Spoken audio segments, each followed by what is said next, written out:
आज मैं आपको बताऊंगी सी प्रोग्रामिंग लैंग्वेज का फर्स्ट कोड कैसे लिखते हैं। सबसे पहले हम इसे ड्राई रन करके समझ लेते हैं कि सी प्रोग्रामिंग लैंग्वेज में चीज़ें कैसे वर्क करती हैं। और सबसे फर्स्ट कोड जो हम लिखेंगे वो होगा हमारा प्रिंट दी हेलो वर्ड, यानी कि फर्स्ट कोड हम लिखते हैं किसी भी प्रोग्रामिंग लैंग्वेज में तो सबसे पहले हम हेलो वर्ड को ही प्रिंट करवाते हैं। तो हमारा आज का फर्स्ट जो कोड होगा सी प्रोग्रामिंग लैंग्वेज का वो होगा प्रिंट दी हेलो वर्ड। इसको हम लिखने के लिए सबसे पहले हम हैज इंक्लूड studio.h अपनी हेडर फाइल को डिक्लेयर करेंगे, जिसमें हैज क्या है, ये प्री प्रोसेसर है, और जो इंक्लूड है ये एक कमांड है, और जो studio.h है यानी कि स्टूडियो जो है ये हेडर फाइल है सी प्रोग्रामिंग लैंग्वेज की, और जो .h है ये एक्सटेंशन है यानी फाइल का एक्सटेंशन है .h। जो हैज इंक्लूड है ये प्री प्रोसेसर डायरेक्टिव कमांड है जो हेडर फाइल को लिंक करने का काम करती है। और सेकंड हम एक और हेडर फाइल डिक्लेयर कर लेते हैं हैज इंक्लूड conayo.h। जो studio.h होती है इसका मतलब होता है standard input output header files, इसकी फुल फॉर्म होती है, यानी कि स्टूडियो का मतलब हो जाएगा स्टैंडर्ड इनपुट आउटपुट और ऐसे हो जाएगा हमारा हेडर फाइल। उसके बाद जो conayo.h होता है इसकी फुल फॉर्म होती है console input output header files. और जो studio.h हेडर फाइल होती है हमारी, अगर हम देव C++ एक कोड एडिटर होता है, अगर उसमें हम कोड को लिखते हैं, प्रोग्राम को रन करते हैं या फिर विजुअल बेसिक पे रन करते हैं तो वहाँ पे ये वाली हेडर फाइल यूज की जाती है। और वहाँ पे आप conayo.h हेडर फाइल का चाहे यूज करें या ना करें ये कंपलसरी नहीं होती है, बट जो studio.h हेडर फाइल होती है कंपलसरी होती है। अगर आप टर्बो में अगर आप प्रोग्राम को बना रहे हैं, टर्बो एक कोड एडिटर है, अगर उस पर आप अपने प्रोग्राम को बना रहे हैं तो वहाँ पे conayo.h हेडर फाइल को डिक्लेयर करना कंपलसरी होता है और studio.h को भी।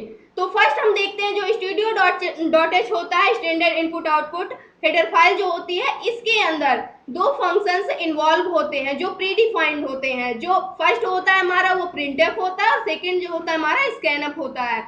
अगर हमें किसी भी यहाँ पे हमें हेलो वर्ड को प्रिंट करवाना है तो उसके लिए हमें क्या करना होगा, printf फंक्शन का यूज करना होगा अपने कोड को, यानी किसी भी मैसेज को प्रिंट करवाने के लिए, कोई भी इंफॉर्मेशन अगर आप प्रिंट करवाना चाहते हैं तो उसके लिए आपको हेडर फाइल को डिक्लेयर करना होगा, क्योंकि ये दोनों फंक्शंस इसी हेडर फाइल के अंदर इन्वॉल्व हैं। अगर आप हेडर फाइल को डिक्लेयर नहीं करेंगे तो आप इन फंक्शन को नहीं कॉल कर सकते हैं। तो printf फंक्शन, उसके बाद जो हमारा हैज इंक्लूड conayo.h है इसके अंदर हमारा getch फंक्शन होता है जो क्या करता है, प्रिंट स्क्रीन का यानी कि आउटपुट शो करने का काम करता है। जो हमारा getch फंक्शन है ये conayo.h हेडर फाइल के अंदर इंक्लूड है। और उसके बाद जो इंट मेन है, यानी कि मैंने यहाँ पे जो अपने फंक्शंस का रिटर्न टाइप दिया है वो इंटीजर दे दिया है, यानी इंट दे दिया है, ये हमारे फंक्शन का रिटर्न टाइप है, यानी कि यहाँ पे ये हमें कुछ ना कुछ वैल्यू रिटर्न करेगा। वाइड नहीं दिया है कि वो हमें नल वैल्यू रिटर्न करे। अगर आप टर्बो में बनाते हैं तो वहां पे आपको वाइड लिखना होगा, बट अगर आप देव C++ या फिर कहीं पे और बनाते हैं देव C++, उसके बाद किसी भी कोड एडिटर का अन्य यूज करते हैं तो आपको इंट डिक्लेयर करना होगा। इंट मेन फंक्शन से इसका एग्जीक्यूशन स्टार्ट होगा, ये हमारा मेन फंक्शन होगा। उसके बाद ये मेन फंक्शंस की बॉडी होती है यहाँ पे ओपन कर्ली ब्रेसेस और क्लोज कर्ली ब्रेसेस। जो भी आपको स्टेटमेंट यहाँ पे प्रिंट करवाना है, लिखना है, वो सारी चीजें आप क्या करोगे इस बॉडी पार्ट के अंदर डिक्लेयर करना होगा। जो printf यहाँ पे मैंने क्या किया है, मुझे मैसेज प्रिंट करवाना है hello word. Hello word print करवाने के लिए मुझे क्या करना होगा, सबसे पहले printf का यूज करना होगा। ये printf क्या करेगा, ये हमारे आउटपुट स्क्रीन पर यानी कि आउटपुट विंडो पर क्या करेगा, ये हमारे मैसेज को शो करवाएगा, यानी कि वहां पे इसे दिखाने का काम हमारा printf फंक्शन करता है। अगर आप सिंपल लिखते हैं ऐसे हेलो वर्ड तो इसका कुछ मतलब ही नहीं होगा, आपको एरर दिया जाएगा, क्योंकि printf क्या है, ये इस हेडर फाइल के अंदर प्री डिफाइंड फंक्शंस है। अगर आपको कुछ भी आउटपुट में प्रिंट करवाना है तो उसके लिए आपको क्या करना होगा, printf फंक्शन को डिक्लेयर करना होगा। उसके बाद हेलो वर्ड, मुझे इस मैसेज को प्रिंट करवाना है, इसको मैंने डबल कोट्स के अंदर लिख दिया है क्योंकि मुझे इस मैसेज को प्रिंट करवाना है, इसलिए डबल कोट्स के अंदर लिखा है। और कुछ भी हम स्टेटमेंट लिखते हैं इंट मेन या अपने मेन फंक्शन के अंदर तो उसे हम क्या करते हैं, क्लोज करते हैं सेमीकोलन से। सेमी कॉलन जो होता है ये टर्मिनेटर का काम करता है, यानी यहीं से हमारा प्रोग्राम क्या होगा, टर्मिनेट हो जाएगा, यहीं से, यानी कि हमारा जो प्रोग्राम था वो यहीं तक था। उसके बाद ये क्या कर देगा, इसके बाद जो भी लाइन लिखी जाएगी वो नेक्स्ट लाइन होगी, यहाँ से हमारा प्रोग्राम टर्मिनेट कर देगा। उसके बाद क्या करना है, अगर आप टर्बो में प्रिंट कर रहे हैं यानी कोड को लिख रहे हैं तो आप गेटेस्ट फंक्शन को लिखेंगे। उसके बाद अगर आप कोड ब्लॉक यानी कि विजुअल बेसिक या फिर देव सी प्लस किसी अन्य कोड एडिटर का यूज कर रहे हैं तो वहां पे आप रिटर्न फंक्शन को लिखेंगे। मैंने यहाँ रिटर्न फंक्शन लिख दिया, उसके बाद क्या कर दिया, इसे क्लोज कर दिया और यहाँ से इन सभी को सेमी कॉलन से क्लोज कर दिया जितने भी फंक्शंस थे हमारे। उसके बाद मैंने क्या किया, अपने मेन फंक्शंस की बॉडी को क्या कर दिया, क्लोज कर दिया। तो ये था आज का हमारा टॉपिक। अगर इसके बाद अब हम क्लोज करने के बाद ये हमारा पूरा प्रोग्राम क्या हो गया, रन हो गया। उसके बाद क्या करेंगे, अब जैसे ही हम इसे प्रिंट करवाएंगे वैसे ही क्या होगा, आउटपुट स्क्रीन पे यानी आउटपुट विंडो पे हमारा क्या हो जाएगा, हेलो वर्ल्ड प्रिंट हो जाएगा। मैं आपको कोड एडिटर इंस्टॉल करने की लिंक डिस्क्रिप्शन में डाल दूंगी, जो कि हम देव सी प्लस प्लस पे वर्क करेंगे। हम उस पे टर्बो पे नहीं जाएंगे, देव सी प्लस प्लस पे वर्क करेंगे जो कि थोड़ा एडवांस लेवल पे है, इसलिए Dev C plus plus code block का हम यूज करेंगे। और इसको हम अब कोड करके देखते हैं अपने देव सी प्लस प्लस पर यानी कि कोड एडिटर पर, ये कैसे वर्क करता है। इन सारी चीजों को हम क्या करेंगे, अब यूज करेंगे कि किस प्रकार से हम इसे यूज करते हैं अपने प्रोग्राम में। तो स्टार्ट करते हैं।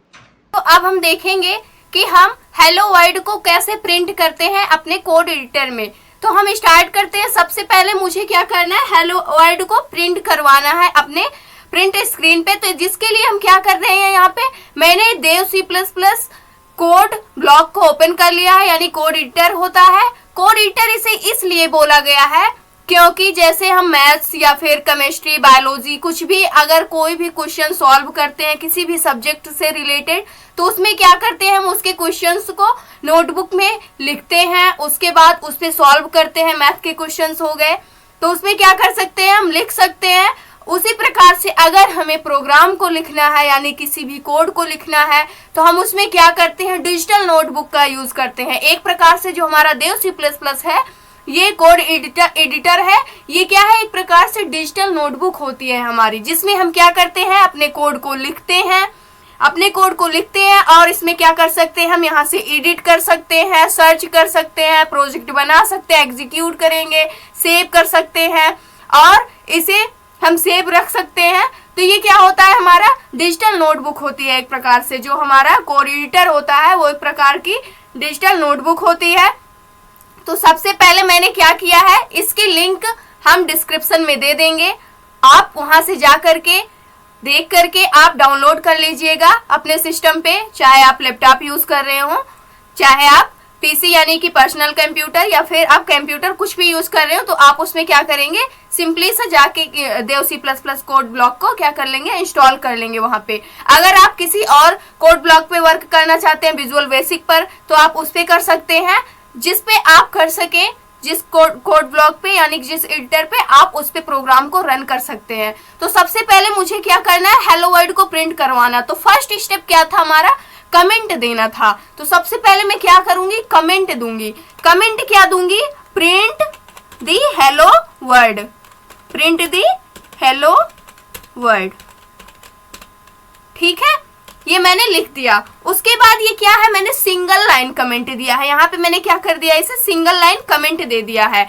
अगर आपको मल्टीपल लाइन कमेंट देना है तो आप क्या यूज करेंगे, तो जैसे मैंने अगर यहाँ पे लिख दिया ऐसे बैक स्पेस, उसके बाद एस्ट्रिक लगा दिया एक, उसके बाद मुझे मल्टीपल लाइन कमेंट देना है और मैंने यहाँ पे लिख दिया, क्या लिख दिया, ये क्या है, मेरा सोर्स कोड है, यानी कि सोर्स कोड जो भी हम लिखते हैं सोर्स कोड हो गया। उसके बाद मैंने क्या कर दिया, इस बॉडी को क्लोज कर दिया, यानी कि ये हमारी सिंगल मल्टीपल लाइन कमेंट होती है। और अगर हमें सिंगल लाइन कमेंट देना है यानी कि बार बार हमें कमेंट लिखने की आवश्यकता नहीं होगी, अगर मल्टीपल लाइन कमेंट हमें यूज करना है तो सिंपली सा हम ऐसे लिख देंगे और ये क्या हो जाएगी, हमारी मल्टीपल लाइन कमेंट हो जाएगी। उसके बाद अब हम अपने कोड को क्या करते हैं, स्टार्ट करते हैं। हमें क्या करना है कि यानी यूजर है या प्रोग्रामर है, मुझे क्या करना है, अपने आउटपुट स्क्रीन पे हेलो वर्ल्ड को प्रिंट करवाना है। तो जिसके लिए सिंपली सा मुझे क्या करना होगा, पहले कोड लिखना होगा।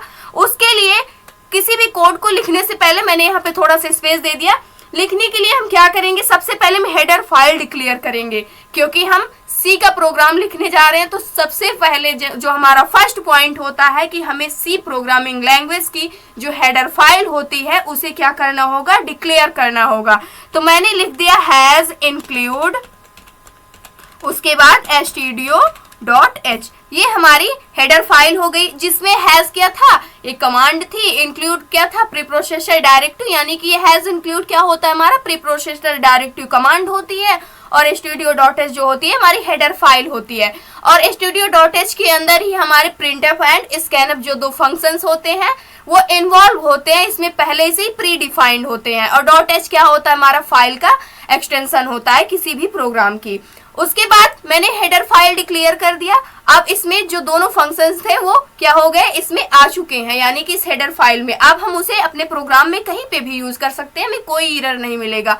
उसके बाद क्या करना होगा हमें, उसके बाद अगर आप देव C++ का मैं यूज कर रही हूँ यहाँ पे, तो इसके लिए मुझे क्या करना होगा, सिंपल सा एक हेडर फाइल मैंने डिक्लेयर कर दिया studio.h, तो इससे मेरा काम हो जाएगा। अगर आप टर्बो पे कर रहे हो इस प्रोग्राम को, तो उसके लिए आपको एक और हेडर फाइल की आवश्यकता होती है, जो होती है हैज इंक्लूड conaio.h। इस हेडर फाइल की आवश्यकता होती है।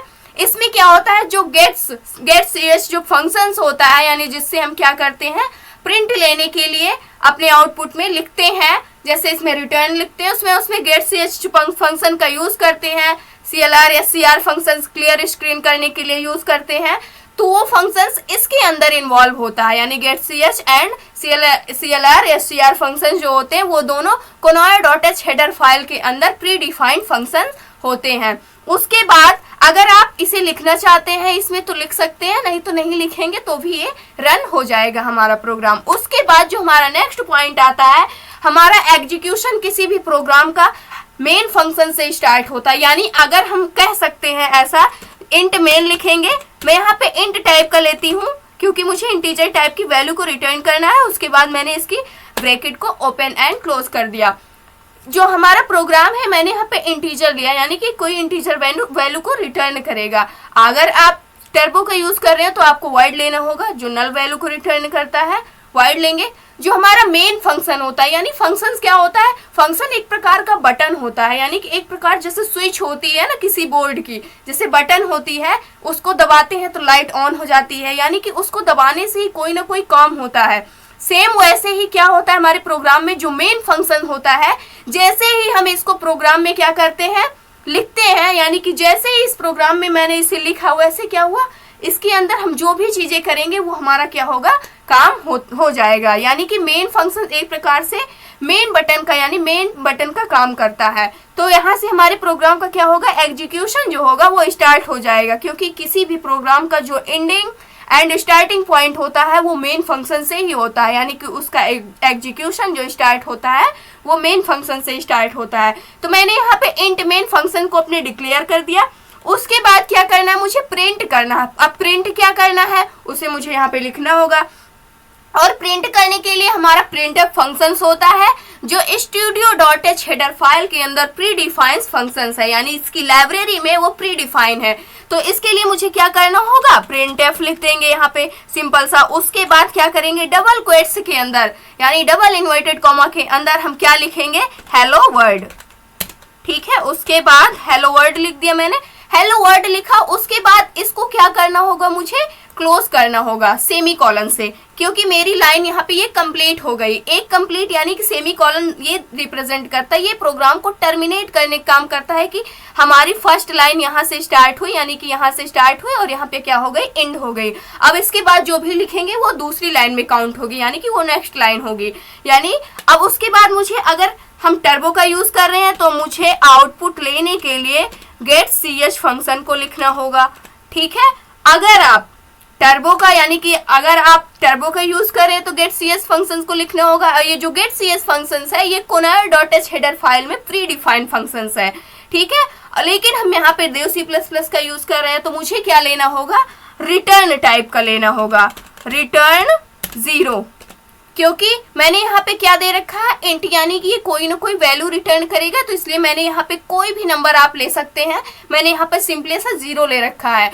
और ये हमारा पूरा प्रोग्राम क्या हो गया, कंप्लीट हो गया। अब हमें क्या करना है, सिर्फ अब हमें इसे रन करना है, यानी कि मैंने सिंपली सा इसमें कुछ नहीं किया। अगर देखा जाए तो कोडिंग बहुत आसान है, प्रोग्रामिंग बहुत आसान है। सबसे पहले आपको लॉजिक को समझना होता है कि हमें इनपुट क्या लेना है और उसका आउटपुट क्या आएगा। यानी कि अगर आपने अपने माइंड में ये लॉजिक बना लिया कि इनपुट हम ये दे रहे हैं तो हमारा आउटपुट ये आएगा, यानी इनपुट आउटपुट दो चीजें आपको पता होनी चाहिए। उसके बाद अपने आप लॉजिक क्या कर लोगे, डिफाइन कर लोगे कि उसमें कैसे वर्क हो कि हमारा आउटपुट ये आना चाहिए। सेम वही मैंने किया, मुझे पता था मुझे क्या करना है कि हेलो वर्ल्ड को प्रिंट करवाना है, यानी कि यूजर मुझे लिखना है, उसके बाद हेलो वर्ल्ड को प्रिंट करवाना, जो मेरी आउटपुट स्क्रीन में हेलो वर्ल्ड प्रिंट में मुझे मिलना चाहिए। तो सेम लॉजिक मैंने क्या किया, उसी को लिख दिया। उसके बाद यानी कि लॉजिक माइंड में क्रिएट करेंगे और उसे क्या कर देंगे, लिख देंगे। उसके बाद क्या कर दिया, मैंने रिटर्न 0 कर दिया कि कोई ना कोई ये वैल्यू रिटर्न करेगा। उसके बाद अब हमारा प्रोग्राम पूर्ण रूप से क्या हो गया, कंप्लीट हो गया, मैंने लिख दिया। अब मुझे इसे कंपाइल एंड रन करना है। कंपाइल करने के लिए सिंपली सा हम क्या करेंगे, यहाँ पे एग्जीक्यूट ये ऑप्शन दिया होगा देव C++ में, इस पे जाएंगे। उसके बाद सिंपली सा अगर आपको सबसे पहले कंपाइल करना है तो कंपाइल करेंगे, उसके बाद रन करेंगे। इसकी शॉर्टकट की F9 होती है और रन करने की F10 होती है। अगर आपको दोनों को करना है एक साथ में तो आप क्या करेंगे, कंपाइल एंड रन करने के लिए डायरेक्ट F11 की को प्रेस करेंगे। मैं सिंपली सा यहाँ पे जाके क्या करती हूँ, कंपाइल एंड रन करती हूँ। इस पे जैसे ही क्लिक किया मैंने, वैसे ही ये मुझे सेव करने के लिए बोलेगा। तो सबसे पहले हम कुछ भी लिखते हैं तो उसे हमें सेव करना ही होगा। तो सबसे पहले क्या करेंगे, हम इसे डेस्कटॉप पे अपने कोड को मैं क्या कर दूंगी, यहाँ पे सेव कर दूंगी। इसका नेम मैं देती हूँ फर्स्ट प्रोग्राम ऑफ सी। उसके बाद मैंने इसे सेव कर दिया। अब सेव करने के बाद ये क्या हुआ, मैंने कंपाइल एंड रन कर दिया है। अब देखो यहाँ पे ये क्या हो रहा है, हमारा प्रोग्राम अभी कंपाइल हो रहा है, अब ये रन हो गया। और देखो यहाँ पे हम अगर आउटपुट स्क्रीन पे अगर आपको दिख रहा हो, यहाँ पे देखोगे ध्यान से तो यहाँ पे हेलो वर्ल्ड क्या हुआ है, हमें प्रिंट में मिल गया है। यानी कि हम इसी को प्रिंट करवाना चाहते थे, हेलो वर्ल्ड को अपनी आउटपुट स्क्रीन पे, जो हमारा आउटपुट आ गया है। और ये 0 वार्निंग के साथ यहाँ से, यानी कि इसमें 0 एरर एंड 0 वार्निंग के साथ हमारा प्रोग्राम जो था वो रन हुआ था। इसलिए अगर यहाँ पे आप सेमीकोलन का यूज नहीं करते हो तो आपको एरर दे दिया जाएगा। अगर यहाँ पे हेडर फाइल नहीं डिक्लेयर करते हो फिर भी एरर दे दिया जाएगा। तो ये था आज का हमारा टॉपिक। आशा करते हैं दोस्तों आज की वीडियो आपको अच्छे से समझ में आई होगी। अगले चैप्टर को हम नेक्स्ट वीडियो में सीखेंगे। अगर ये वीडियो आपको अच्छी लगी हो तो प्लीज लाइक करना, शेयर करना और हमारे चैनल को सब्सक्राइब करना। Thanks for watching this video.